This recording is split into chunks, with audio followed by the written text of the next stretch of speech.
Hola a todos, bienvenidos de regreso a mi canal. Espero que no estéis escuchando el ruido que estoy escuchando yo. Están haciendo obras en el edificio en el que vivo y espero que no sea molesto. Os pido disculpas por adelantado. Entonces voy a proseguir con la lectura, que es la parte número 10 del libro de Axel Kaiser que se llama La tiranía de la igualdad. Y voy a proseguir en la página 53, donde me había parado la última vez.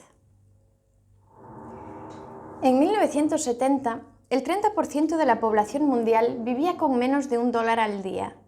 En el año 2011, último año para el que disponemos de datos, la tasa de pobreza era de menos del 5%. Es decir, la tasa de pobreza se ha dividido por 6 desde 1970. ¿Qué ha pasado desde 1970?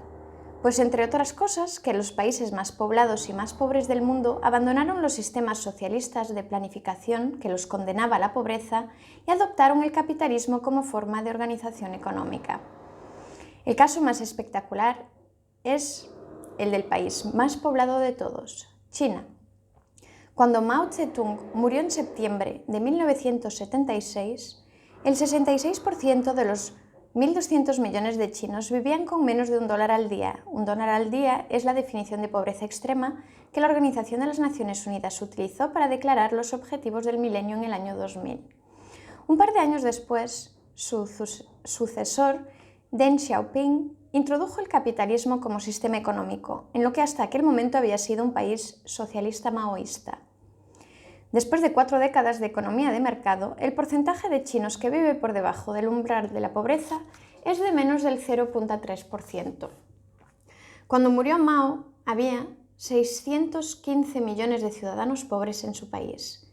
De ellos, un total de 612 millones de personas han dejado de ser pobres gracias a que el sistema económico ha cambiado. Pero hay más. Porque no solo han sido los pobres del pasado los ricos de hoy, sino que los pobres de hoy son más ricos de lo que pudiera pensarse. Según el famoso estudio de Hernando de Soto, presentado en su libro The Mystery of Capital, si se nota la riqueza acumulada por los más pobres del mundo en materia de inmuebles, que ellos han construido y cultivan con mucho esfuerzo, la cifra alcanza a 9,3 millones de dólares. Prácticamente el valor total de todas las empresas abiertas en bolsa en los 20 países más avanzados del mundo. El problema, dice De Soto, es que los gobiernos del tercer mundo son altamente burocráticos y no existe forma de saber qué pertenece a quién porque no hay registros confiables de propiedad. Eso impide a los pobres convertir la propiedad que poseen en capital, con lo cual quedan fuera del mercado del crédito y del mercado en general. Dicho de otro modo, el Estado condena a las personas a la pobreza. La situación, dice De Soto, es como la energía acumulada en un gran río que baja de los cerros y que por falta de una represa y las turbinas no puede aprovecharse. Hernando de Soto destruye así 2 mitos que se encuentran en la base del discurso de izquierda y también de derecha, que los pobres no tienen capital y que estos son incapaces de salir adelante sin transferencias del gobierno. Según De Soto, esta imagen del tercer mundo y de los pobres distorsiona la realidad, pues la regla general es que los pobres son emprendedores persistentes y capaces de crear riqueza. Ellos no son parte del problema, sino de la solución, dice De Soto. Empezamos un capítulo que se llama El Estado como ídolo. Que la izquierda y la derecha conservadora corporativista muestran un enamoramiento del Estado es algo que es necesario profundizar contestando a la pregunta: ¿qué es realmente el Estado? En general, la izquierda no ofrece una definición exacta más allá de su visión idealista. Utilicemos entonces la definición más famosa en la literatura sociológica, la de Max Weber. Dice Weber: Estado es aquella comunidad humana que, dentro de un determinado territorio, el territorio es un elemento distintivo, reclama, con éxito, para sí el monopolio de la violencia física legítima. Lo distintivo de nuestro tiempo es que a todas las demás asociaciones e individuos solo les concede el derecho a la violencia física en la medida en que el Estado lo permite. El Estado es la única fuente de derecho a la violencia. El Estado, como todas las asociaciones y entidades políticas que históricamente lo han precedido, es una relación de dominación de hombres sobre hombres, que se sostiene por medio de la violencia legítima, es decir, de la que es considerada como tal. Para subsistir necesita, por tanto, que los dominados acaten la autoridad que pretenden tener quienes en ese momento dominan. El Estado, entonces, no es un ente abstracto que vela por el interés general de las personas. Es una comunidad humana, dice Weber, que puede aplicar, y de hecho aplica, la violencia física sobre otros de manera considerada legítima. Es la violencia y su supuesta legitimidad lo que distingue al Estado de toda otra organización humana. Weber explica además que el Estado es una relación de dominación de unos hombres sobre otros. El que gobierna nos domina porque tiene la violencia de su lado, es decir, nos obliga a hacer esto o lo otro sin que podamos resistirnos. En ese contexto, la política es, dice Weber, el intento por controlar esa violencia, es decir, por tener ese poder, aplicarlo y transferirlo. Todo esto no tiene nada que ver con el romanticismo deliberativo del que habla la izquierda y cierta derecha, cuyo esfuerzo por expandir el Estado, si Weber tiene razón, es por incrementar el poder, esto es, la dominación que la autoridad ejerce sobre los ciudadanos. En efecto, si el Estado es el que te detenta la violencia, entonces cada vez que el socialista o cualquier persona dice que el Estado debe hacer algo, lo que está diciendo es que hay que aplicar la violencia sobre alguien, pues ese es el medio específico a través del cual actúa el Estado.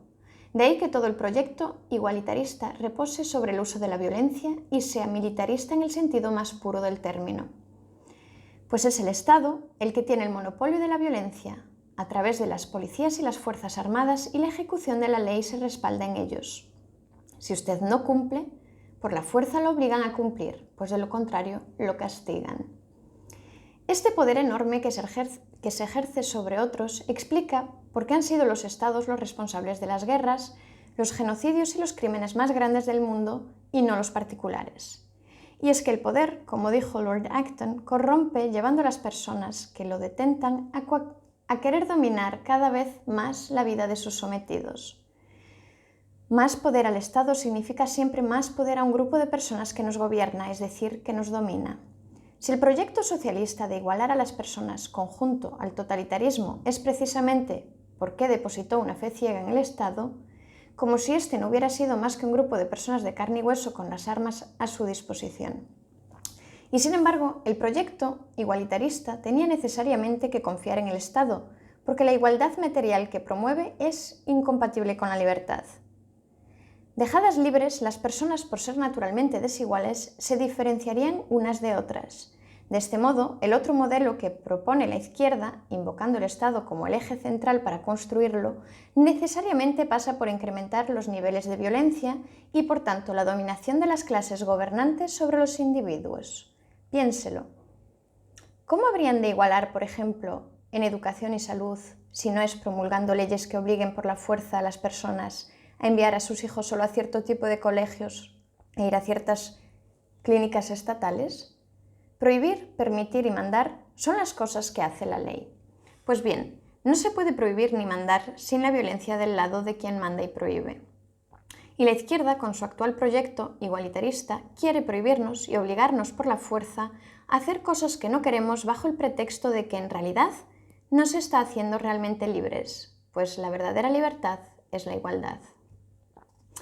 Lo voy a dejar aquí por hoy porque el ruido ambiente se está amplificando y espero que os haya gustado y nos vemos en la próxima.